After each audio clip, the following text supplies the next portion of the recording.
Oh man, we were through the roof. We were excited, finding out you're pregnant after being like newly married and wanting to add to your family. It's just something that's special. It's like adding a piece to a puzzle that you're trying to put together. And then a little bit shortly after that, a couple weeks I would say, that's when we found out that we had lost a baby. We had a feeling that something wasn't right.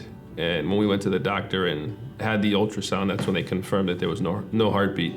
Staying active was what helped me the most during the grieving process, and staying with the guys from my group. And we actually went on a trip to the Adirondacks in upstate New York, especially after having the miscarriage. Like I knew there was something that was waiting there for me that I didn't get to achieve the last time I went.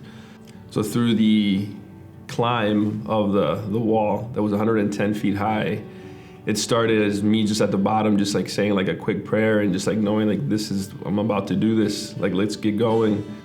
Once I was actually able to make it all the way up, it was this feeling that overwhelmed me. I was just rushed with emotion, and I've only heard God speak audibly to me a few times in my life, and that was the moment where I'd heard him say, like, don't give up, I've got you. Like you just made it up this wall because you didn't give up, and I was with you the entire way. When I came home from rock climbing, I was excited, I was refreshed, and I was just in a new state of mind. And thereafter that, we found out we were pregnant. And right before we were getting ready to leave for a family cruise, we had the opportunity to go see the doctor just to make sure that everything was okay. So I had prayed a specific prayer asking God to give us something that we could hold on to when we went to the ultrasound. And when we were there, we were able to see the heartbeat, and it was strong and amazing. And we took that happiness and that joy into that vacation that we were going on. So we were at dinner, day 2, and the whole day Caitlin had felt a little off, a little weird. And she had looked at me and she gave me a look that I knew something was wrong. And she got up and said we needed to go to the room. So I got up and I went with her. And when we got into the room, we were in our second miscarriage. That was the moment that I had felt the promise that God had given me had faded away, and he had failed me. For weeks, I was just angry. For weeks, I was just enraged. I couldn't find a way to pray. I couldn't find a way to communicate. I would drive to and from work just yelling and crying and just wondering like why this is the way that it is. And I couldn't fall asleep. I would stay up at night just pondering and just trying to come up with ideas and really asking myself, if God gave me a promise, if God answered such a specific prayer, how could this be? Like, it didn't make sense. So after we came home from the trip, it'd been a couple of weeks, and her doctor had scheduled this test for her to take to make sure that everything was going back to normal. And when she got the results back, everything was out of whack, nothing seemed right. All different kind of thoughts went through my head, and I was like, now something's wrong with my wife, and we just lost our baby. Like, why does something else have to happen as well?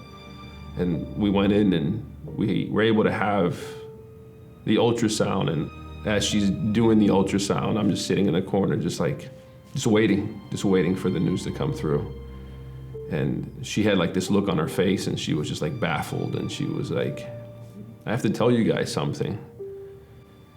And I'm like, all right, here it comes. Let's just get prepared for something bad. She said, your baby's still there. I went mute. All I could come up with was like, excuse me? She was like, your baby's still there.